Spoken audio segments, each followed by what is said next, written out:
MBBS in abroad. Apollo MedSkill 6 years of MBBS program will be completed in 35 lakhs only. ఇందులో మీ స్వయం కృషి కూడా అంటే స్వయం కృషి అంటే స్టెప్ బై స్టెప్ మీకు వచ్చిన అవకాశాన్ని సద్వినియోగపరచుకొని ఒక్కొక్క క్యారెక్టర్ చేసుకుంటూ స్టెప్ బై స్టెప్ చేసుకుంటూ ఈ పొజిషన్కి వచ్చారు. మీరు అనుకున్నా సార్ ఎప్పుడైనా ఈ పొజిషన్లో ఉంటా అని? ఎంత బాగుండు అనుకున్నాను. వెళ్ళిపోతానని ఎప్పుడు అంటలేదు, కానీ అవ్వాలి అవ్వాలి అవ్వాలి అని అయితే చాలా బలంగా కోరుకున్నాను. ఓకే, అంటే షార్ట్ టైంలో వచ్చారు అనుకుంటున్నారు ఈ పొజిషన్కి, లేకపోతే లేదు మనం మీకంటూ మీరు అనుకున్న టార్గెట్ ఈ టైంలోనే రీచ్ అయ్యారు అనుకుంటున్నారు ఇప్పుడున్న పొజిషన్? అనుకున్న టైంకే అయ్యాను అనుకుంటున్నానండి. అంటే వచ్చిన ఒక 1-2 ఇయర్స్ ఆడిషన్స్కి సరిపోయింది. 2014లో ఇప్పుడు వచ్చాను. 15 ఎండ్కో 15 ఎండ్కే చాయ్ బిస్కెట్ అది స్టార్ట్ అవటం వల్ల హెల్ప్ అయింది నాకు. యాక్చువల్గా బ్యాచ్ హెల్ప్ అయ్యారు, సర్కిల్. చాయ్ బిస్కెట్ స్టార్ట్ అవ్వకుండా ఉంటే మరి చాలా తేడా కొట్టింది. అందులో జాయిన్ అవటం వలన అందరూ డైరెక్టర్లో సర్కిల్ తెలియటం, హీరోస్ పరిచయం అవటం, అట్లా హెల్ప్ అయింది బాగా చాయ్ బిస్కెట్.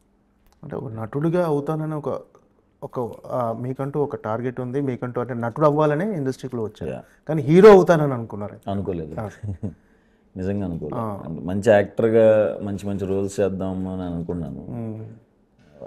హీరో అవుదామని చెప్పినప్పుడు కూడా నాకు అప్పుడే పుష్ప అవకాశం వచ్చింది. సుకుమార్ సార్ మాట్లాడారు అప్పుడే పక్కన కేశవ రోల్కి. అవును సార్, పుష్పలో కేశవ క్యారెక్టర్ ఫస్ట్ మిమ్మల్ని అనుకున్నారని తెలిసింది. అయితే ఎందుకు మన సుహాస్ హీరోగా చూస్తున్నాడు కదా, ఎందుకు డిస్టర్బ్ చేయటం అని అడగలేదా సార్? అంతేనా? అంటే కొంచెం అట్లాంటిదే. బట్ అదే టైంకి కలర్ ఫోటో అడుగుతుంటే నేను వీళ్ళు సందీప్ వాళ్ళ మీద సిరీస్ అదేంట్రా నేను ఇంత బిజీ అవుతున్నాను. అప్పుడు డే అండ్ నైట్లు ఉండేవి షూట్. క్యారెక్టర్ అంటే ఫ్రెండ్ రోల్స్ చేస్తున్నప్పుడు అసలు కంప్లీట్ బిజీ. ఇలా ఇన్ని చేస్తున్నాను, సడన్గా హీరో అంటున్నావు, ఇప్పుడే స్టార్ట్ అయింది నాకేమో కెరీర్, ఇప్పుడే డబ్బులు చూస్తున్నాను, ఆపేస్తున్నారు ఏంటి అది ఇది అని అంటే, ఇంకా మాటలు అది కాదురా నువ్వు హీరో అంటే అలా ఏం చూపించట్లేదు, నేను నల్లగా ఉన్నవాడే కావాలి అందుకే అడుగుతున్నాను అని చెప్తుంటే నాకు మా పెద్ద సినిమా అవకాశం మిస్ చేసేస్తున్నారు అని చెప్పి నేను అనేవాడిని మనసులో కూడా అనుకున్నా. సినిమా పుష్ప మిస్ అయిపోతుంది ఏంటని అప్పుడు బాధపడ్డాను, కానీ తర్వాత ఇది కూడా హెల్ప్ అయింది. ఓకే, అంటే అడిగితే చేసేవాళ్ళ పర్ఫెక్ట్గా చేసేయండి అని అంటే సుకుమార్ గారు లేదు నువ్వే చేసేయాలంటే చేసేయచ్చు వాళ్ళ? చేసేసేవాడి. ఓకే, అయితే ఉప్పు కపురముతో పాన్ ఇండియా హీరో అయిపోతున్నారు, అంటే స్ట్రీమింగ్ అన్ని భాషల్లో అవ్వబోతుంది, అంటే first time pan India hero చూడాలి. స్ట్రైట్ తెలుగే కాబట్టి, కానీ అంటే అన్ని భాషల్లో స్ట్రీమ్ అవబోతుంది. ఓకే, అంటే ఆ సినిమాలో క్యారెక్టరైజేషన్ అంటే ఒక మరీ మాస్ క్యారెక్టరైజేషన్ సార్ దాంట్లో ఏంటి సార్, ఎలా ఉండబోతుంది ఆ క్యారెక్టర్? మంచిగా నవ్వుకుంటారు సార్. ఒక 2-3 చోట్ల చాలా గట్టిగా నవ్వుతారు. అంత అసలు చూడటమే చాలా కొత్తగా స్టార్ట్ అవుతుంది మీకు. ఒక 15 మినిట్స్ అయిన తర్వాత ప్రాపర్గా వరల్డ్లోకి వెళ్తారు, చాలా ఎంజాయ్ చేస్తారు. నా ఎంట్రీ సీన్ కూడా చాలా బాగుంటుంది, చాలా ఎక్సైట్ అయ్యి నా ఎంట్రీ సీన్కి. కామెడీ సీన్స్ అన్నీ బాగుంటాయి, పాటలు కూడా అదిరిపోతుంది, బీజిఎం అన్నీ ఎంజాయ్ చేస్తారండి. చక్కగా హ్యాపీగా ఇంట్లో కూర్చుని హాయిగా నవ్వుకుంటారు ఆ సినిమా చూసి. ఓబామా అయ్యోరాం విషయానికి వస్తే ఈ సినిమా ఒప్పుకోవడానికి రీజన్ ఏంటి సార్? ఈ సినిమాలో కూడా మీరే అమ్మాయి వెంట పడటమేనా? ఈ సినిమాలో కూడా అమ్మాయి వెంట పడటం ఉందండి, ఇది ఒక రకమైన కాన్ఫ్లిక్ట్ ఉంటుందండి కలవటానికి. అది సెకండ్ హాఫ్లో తెలుస్తుంది అసలు ఎలా కలిసారు ఏంటి అని. ఫస్ట్ టైం రామ్ కామ్ చేయటం నేను. సో నాకు షూట్ అంతా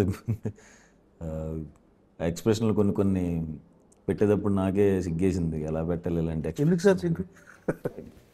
నాకు ఒకసారి కొంచెం ఇలాంటి క్యారెక్టర్ ఇప్పుడు చేయలేదు. ఓకే, అమ్మాయి ఇట్లా చూడటం అంటే రొమాన్స్ ఎక్కువ ఉంటుందా హీరో హీరోయిన్ మధ్య మీ మధ్య? ఉంటుంది, మరి హెవీ రొమాన్స్ ఉంటుంది, జస్ట్ నార్మల్గా అందరూ చూసేది.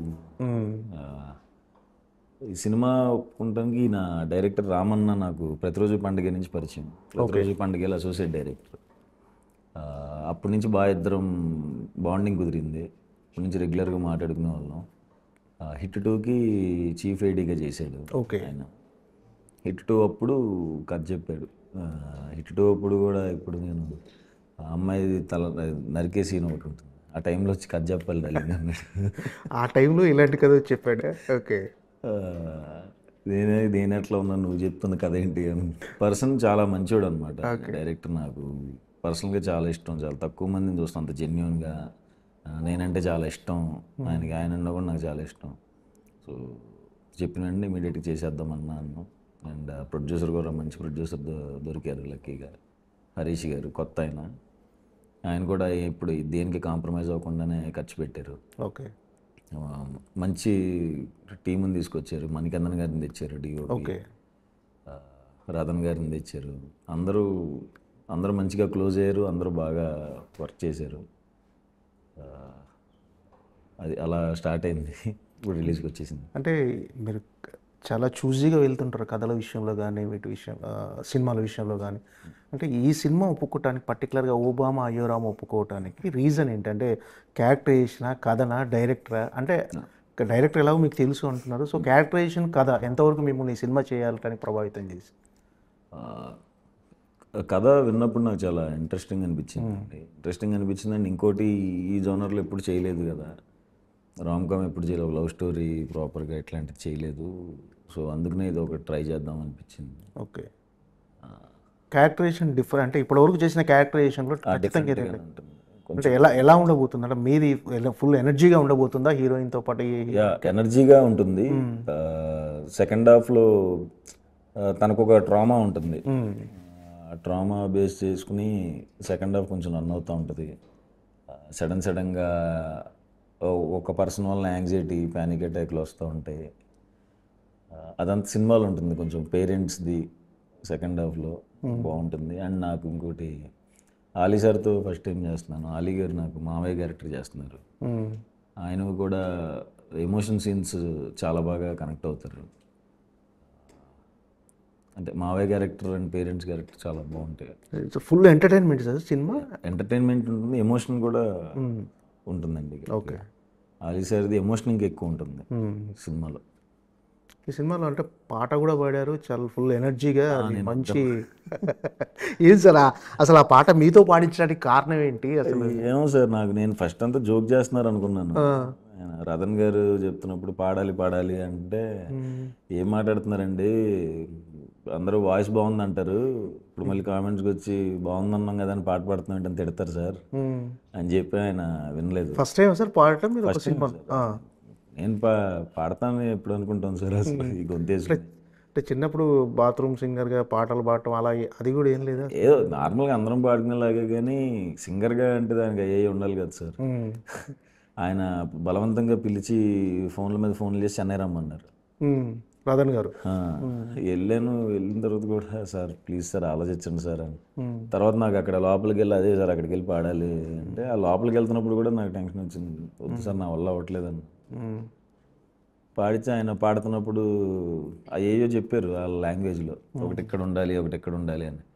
ఇదిగోండి మీరు నాకు సింగర్కి చెప్పినట్టు చెప్తున్నారు, రెగ్యులర్ సింగర్ కాదు కదా, కొంచెం అర్థమయ్యేలా చెప్పండి. నేను మొత్తానికి ఏదో ధైర్యం చేసి పాడేశాను. ఏమో ఫస్ట్ టైం ఇంకా పాడను సార్. బాగుంది పాట. అందరూ నిన్న రిలీజ్ అయింది. ఒక ఎవరి కొత్త సింగర్ అంటే ప్రొఫెషనల్ సింగర్ లాగానే పాడారు. అమ్మో, ఆయన ఏదో చేశారు రతన్ గారు, భయపెట్టించి పాడారు. భయపడతానే పాడాను. అదే నచ్చితే హ్యాపీసే. ఒకసారి ఇప్పుడు ఒకసారి ట్రై చేస్తారు సార్? వద్దు సార్ ప్లీజ్ సార్. ఏంటి అని ఈ పాట వినగానే ఫస్ట్ మీకు ఎవరైనా ఫోన్ చేశారా? మీరు ఈ పాట మీరు పాడారని తెలియగానే ఎవరైనా ఫోన్ చేసి కాంప్లిమెంట్ ఏమైనా వచ్చింది ఈ పాటకి? అంటే ఏదైనా తిట్టాలన్నా పొగడాలన్నా ఫస్ట్ మా ఫ్రెండ్ సర్కిల్ ఫోన్ చేసేస్తారు. ఓకే. మా చాయ్ బిస్కెట్ బ్యాచ్, నాట్ బ్యాడ్ రా, నువ్వు భయపడినంత ఏం లేదులే, పాస్ అయ్యేలాగే ఉందిలే అని నేను చెప్పారు. ఓకే. వినేటప్పుడే ఎందుకు తిడదామని చెప్పి అనుకున్నారంట. ఓకేరా అంత బ్యాడ్గా లేదులే అన్నారు. అంటే మీ ఇంట్లో మీ శ్రీమతి గారు కానీ వాళ్ళ రెస్పాన్స్ ఏంటి? వాళ్ళు బ్యాడ్గా లేదు నటుడిగా సుహాస్ అంటే మా ఆయన హీరో అని తెలుసు, కానీ మా ఆయన సింగరు అని కూడా బాగా పాడారు, బాగానే ఉంది అన్నారు. మా పేరెంట్స్ ఎగ్జైట్ అయ్యారు, బాగా పాడావు అని. ఓకే. మామూలుగా ఏం చేసినా బాగుంటుంది కాబట్టి వాళ్ళు ఫుల్ ఎగ్జైట్ అయిపోయి అదిరిపోయింది అన్నారు. ఓకే.